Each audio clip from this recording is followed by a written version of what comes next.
All right. Welcome to another episode of the Company We Keep podcast. I'm your host, Jason Pearl, and I couldn't be more excited to share my friend, Chris Niemeyer, with you all today. Chris is a unique individual. He is a true entrepreneur's entrepreneur, and I think you're going to absolutely love him.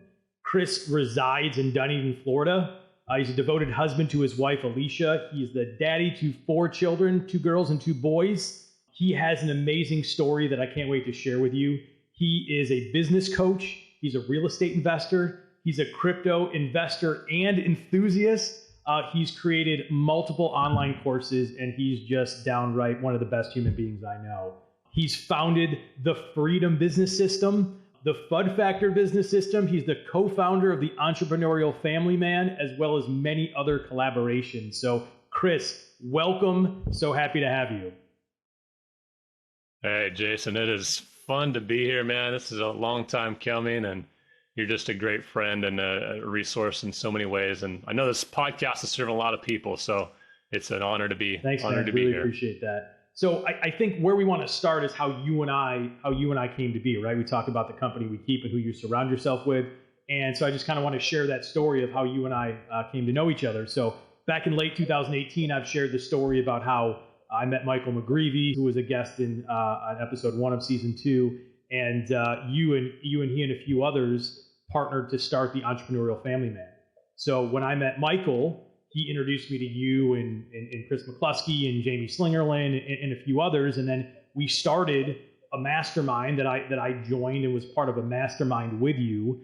And then from there, we just kind of developed this friendship, right? On the Enneagram, we're both 3s. We're both driven individuals, faith and family first guys. It's unique, I think, because as adults, you don't like make fast friends with people, especially those that live across the country from you. But you and I have become fast friends, and we kind of call each other accountability life partners, right? Like we're doing this life together, trying to lead our families and be great husbands, be great dads, and all that stuff. So that's how we became friends, and just looking forward to all this chat, but all the things we're going to do together in the future. Absolutely, man. It's so cool when God brings people your way that you're like, man. It's like a brother from another mother. Like we're so in line with like everything you just shared there.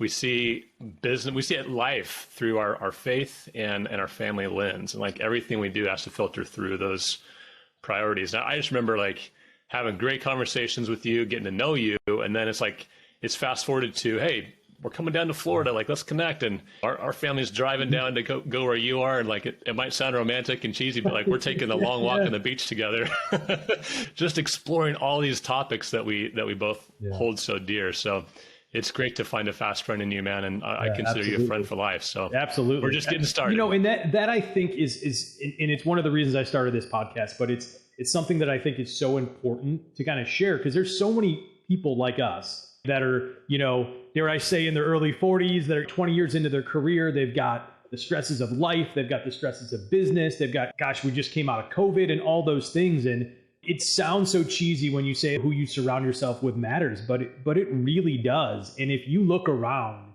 and you don't necessarily like what you see of the people that are influencing your life on a day-to-day basis, there are other people out there, right? We live, again, you live in Florida. I live in Western New York. We're 1,000 miles away from each other, but we have technology and we have the phone and we have all these things that we can do to stay connected. So it's just so important to find not just like-minded people, but people that will hold you accountable to live the life and to rise up to the level that they know that you can rise up to. So I appreciate that about you. And I think that there's a lot of people listening that'll appreciate all the insights that you have today.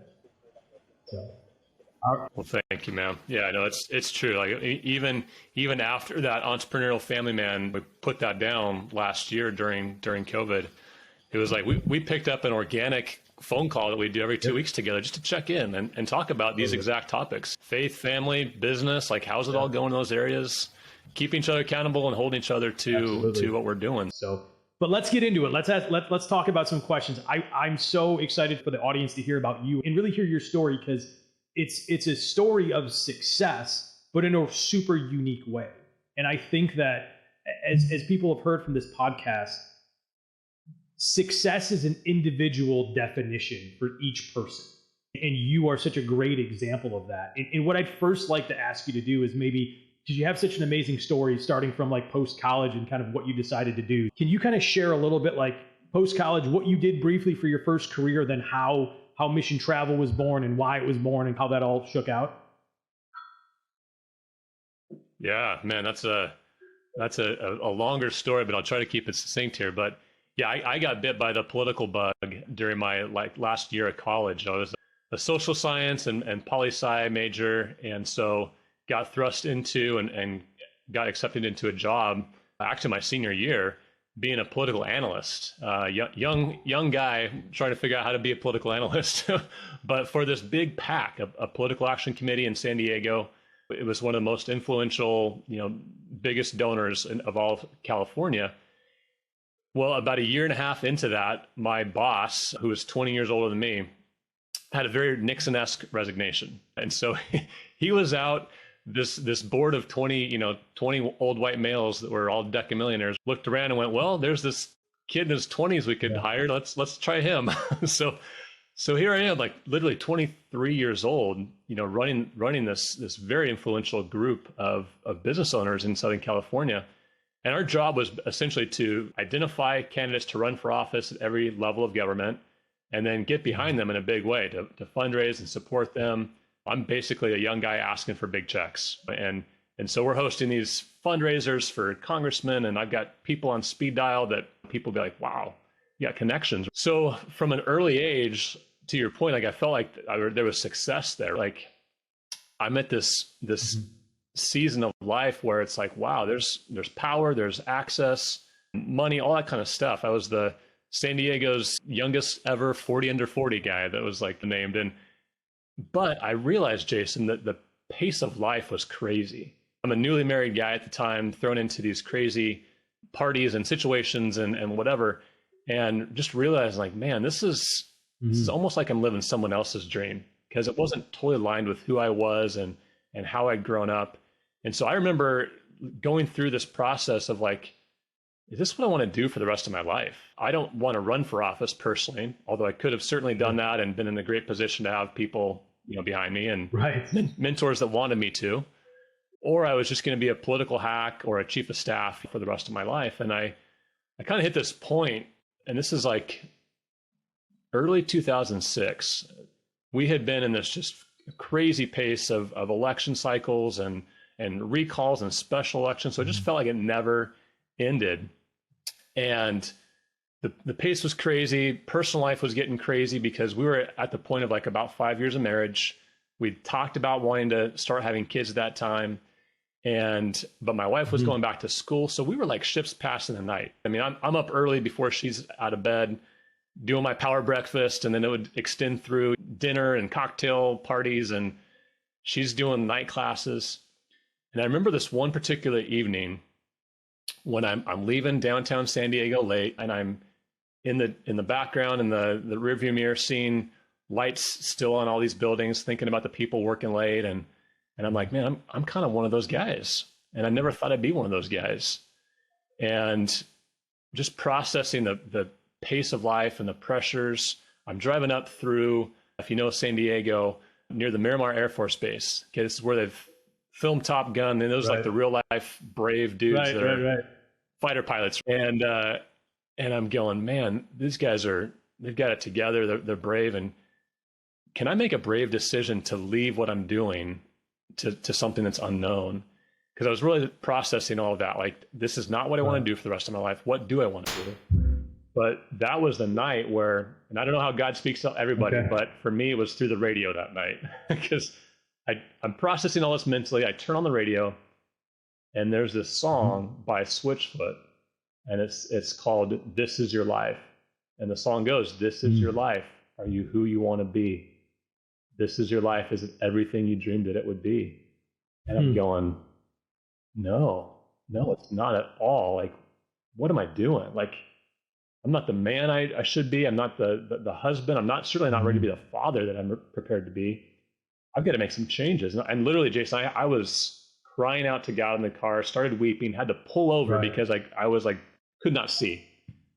And that was a big pivotal moment for me to go, all right, I've got to be done with this. And that really was the start of the big process to go, okay, I'm sitting down with my wife tonight, telling her we've got to leave this. I've got to leave politics. We've got to do something different. And so anyway, that was kind of a big start to explore what an entrepreneurial journey would look like. I think what's interesting about that is we talk about this a lot individually and personally as friends, but I know I've shared this on my podcast as well. Is like, if you believe in what we believe in and you have Christian faith, like you do believe God, is in control of your life. But one of the interesting things is I think there's oftentimes he's trying to talk to us and show us, through things. And we oftentimes turn our head away from it and say, well, no, like I know exactly what I should be doing, so I'm just going to continue to do that. Right. And I think that this example that you're sharing stops you in your tracks. And it's like, all right, like, I don't know if I've ever heard him before, but I heard him pretty crystal clear here. So it's time to change something. So maybe share with us now the next part of the story about what you decided and how you pivoted from a super successful career. And by the way, we're not talking about just like, I had a job and it was a good job. We're talking about a powerful job with powerful people with significant amount of money as a 25, 26, 23, 24-year-old guy. We're talking six figures, everything you want, the fanciest parties, the fanciest things. This is before Instagram, but if you were living the Insta life, like this would have been it. And you basically say, nope, I got to change. So lead us into the next part of the story. Yeah. I mean, it was literally that night when my wife came home, I said, hey, honey, here's what I've been processing. And I think I've got to make a big course correction here. And we make some changes. And man, she was so gracious, and that was the start of a lot of conversations. And we still have the napkin somewhere, but it was like, well, let's get a napkin and think about some ideas. And it was asking ourselves these questions like, well, what are we interested in? What are we kind of good at? What do we like to do? What have we studied? And so that kind of formed the early ideas of starting a travel company of all things called Mission Travel. And it was focused on helping churches and mission groups and universities and nonprofits arrange all their travel coordination for these amazing trips around the world. That was the start of it. Kind of birthed the idea that night and the next week. Well, then I go to two particular mentors of mine at the time. Okay, I've got all these old white guys on my board that I can call on. Literally, my last few years, I'm going to their country clubs, playing golf once a week. I'm hanging out at their nice mansions and just talking shop. I learned a lot about business through these guys over the years. And this was part of my whole processing is like, all right, I don't want to be a political hack. I'd rather be one of these guys. And so I sat down with two of them, and they gave me basically the same pieces of advice in a little different ways. But they said, Chris, there's kind of three main ways you make a good living, you make a good life for yourself in this world. And number one vertical is in real estate. Okay, you can go be a developer or open a construction company. Maybe you be a great realtor and just do really well in that vertical. Secondly, would be the markets. So you go work on Wall Street, work for a hedge fund, or be a trader, be a top financial advisor, whatever. That's a great vertical as well. But then third, and this is where they said, for me personally, this is kind of where we think you're bent for now, is to be an entrepreneur, to own and operate your own company. And they said, find out those questions. What are you good at? What are you interested in? And so that was really the birth of it. But here's an important piece, Jason. One guy in particular said, if you choose that route as early and as often as possible, put your profits into those other two. So get invested in real estate early. Be smart about financial markets, because that's kind of the three-legged stool of wealth creation. And so I really kind of took that to heart and didn't start as early as I wanted to, but knew that real estate and the markets were two big things I want to be part of. My last day on the job was actually at the White House Christmas dinner with my wife. And then we launched into a sabbatical for 2 months to just kind of say, let's take a break before we jump into this whole entrepreneurial journey. One of the best things we've done for our marriage. And then we went into starting this travel company. We can fast forward a little bit, like over a decade, right? You ran Mission Travel for a long time, very successfully, and also stepped away from Mission Travel from like an owner operator and had other people operating it for you, right? Yeah. So that was definitely a journey too, of starting out really scrappy. It was my wife and I. putting together, like learning Right. everything back in '06. This is like how to put the Sure. website together, what's SEO, how to do, online marketing, and really started out really, scrappy. And I mean, literally it was, hey, beans and rice, because we wanted to save up for a nice runway for this entrepreneurial unknown. And so we're doing that, and then we're going to the library or to Barnes and Noble, going, okay, I'm going to go to the marketing section, I'm going to the website section, like let's compare notes later. We did that literally for a couple months, putting this whole thing together. And so once it kind of caught some legs, and we're starting to hire people, hiring sales agents to manage all these booking requests that are coming in, repeats and referrals are happening. I'm going, wow, this is great, but it's also, I'm wearing a lot of hats as the founder, the sales guy, the marketing, the HR, like all that. And after a few years of hiring sales agents, realize I've got to get myself out of being the bottleneck here, out of having to do everything day to day. And so it was probably 2012, 2013, where we made some key hires of director of marketing, operations director, director of sales. And that really freed me up as the owner to go, okay, where do I need to operate in my strengths? And frankly, do I want to be doing everything in this company? And am I passionate about this particular company? A lot of other things were happening. I kind of got exposed to this whole online entrepreneurial world and podcasting and coaching and speakers. And I'm going, wow, this is a pretty interesting world as well. And so I had a lot more free time to go and explore those. That's kind of when I started meeting guys like you mentioned, Michael McGreevy and Jamie Slingerland and Dan Miller, and kind of got thrust into this whole online space of, we started this entrepreneurial family man podcast and a mastermind. That's when I met you. So it's been quite a journey to adapt and reinvent. You're being humble. You create an extremely successful business that basically you and your wife in the last 3 or 4 years of operating that business at a very high level are not in, your hands are not in the exact day-to-day. Like you're not showing up to an office, everything's online. Like you're checking in, but you have the right people in charge of your business.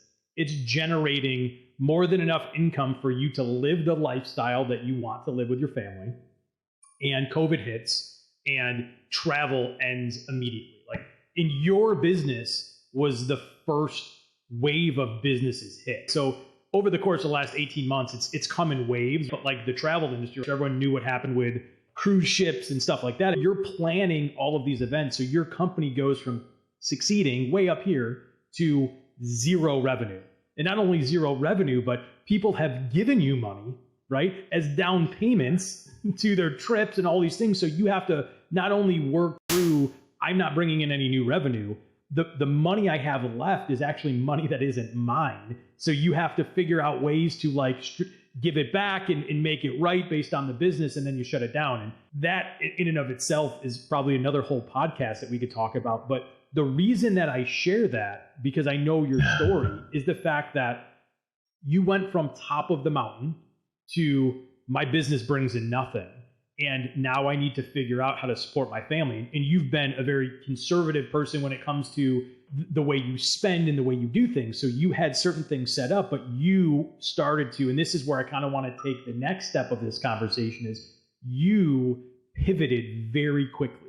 And not only did you pivot quickly, as you were running this successful business for a decade, you were consistently learning different skills and learning about different avenues of revenue, and you were able to pivot. Can you maybe talk about, once you knew that travel wasn't necessarily going to bounce back the way you thought, how did you pivot into other areas and what did you do?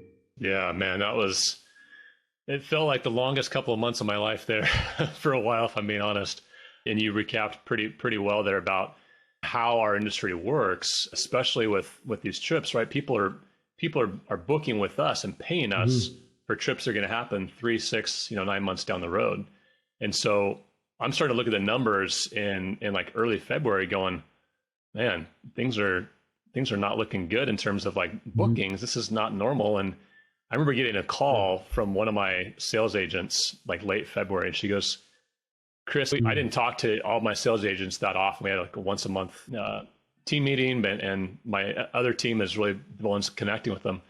So she called and said, hey, we haven't talked for a while, but I just want to let you know, like, just about every call I'm getting now is about canceling a trip, not booking a trip. And I just want to let you be aware of that. And so I'm going, wow, okay, interesting. So we start monitoring harder. And by first week of March, it was like, okay, writing is on the wall here. This is before people are talking about COVID every day in the news. And so we had to make some hard decisions. I had a team of 12 at that time. And by the end of that month, had to make that announcement. Hey, we're shutting down. We have to lay everyone off. And those next couple of months, we're kind of waiting to see how things unfold with all this unknown. And the writing was on the wall of like, this is not going to just end anytime soon.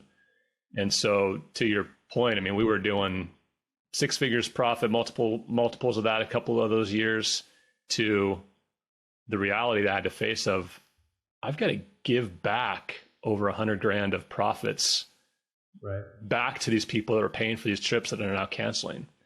And so when the reality is you're going from multiple 6 figures to negative 6 figures, you got to think fast. You got to act fast. And, you know, to your point earlier, I mean, fortunately, there were some couple of years there where I had started making some other revenue gains through these different verticals, the mastermind and some other things, getting into real estate and having a rental property or two, but not really focused on that, knowing that I always wanted to do more in that space. And I love the cheetah as an example of a thriving, like we think of a cheetah as like this amazing, fast animal who's just vicious. And a cheetah, his ability is, and his deadliness is actually, the secret is his adaptability. So he's the fastest on the planet, but did you know that a cheetah can go from 70 miles an hour to within 2 leaps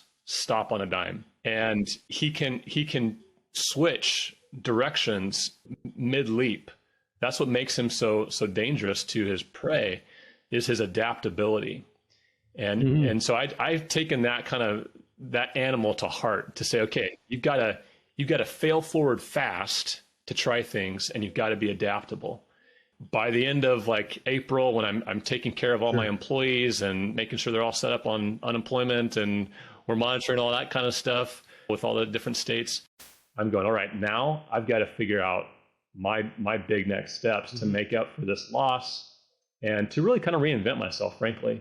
And so I went back to those mentor moments and that advice and went, you know what, I've always wanted to do more in real estate.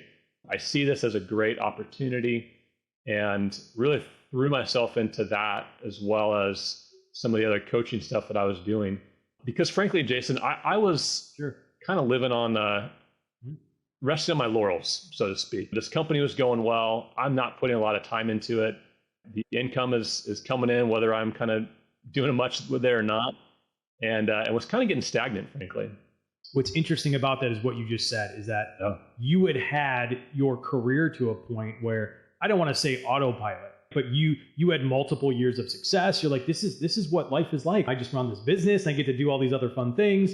Obviously, family, faith, travel, those are really big things that you do as an individual. It's ways that you define your success, right? You like to have family time. You like to be able to travel.